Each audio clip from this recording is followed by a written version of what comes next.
coming back to. So when you get your first board seat, and remember we talked about it just being a stepping stone. There's a couple of ways you can view your first board seat.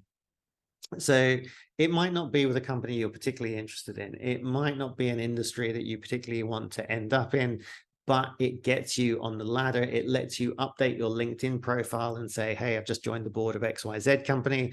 That means that everyone in your network now knows that. They now think of you in a different way.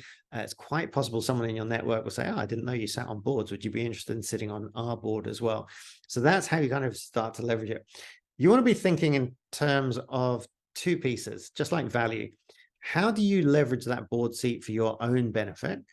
And how do you leverage what you've got to help that company grow? Because the more successful that company is, the more successful you are. And part of being a great board member is about helping companies to grow. So let me just check time. What are we doing? 7:40. Okay, cool.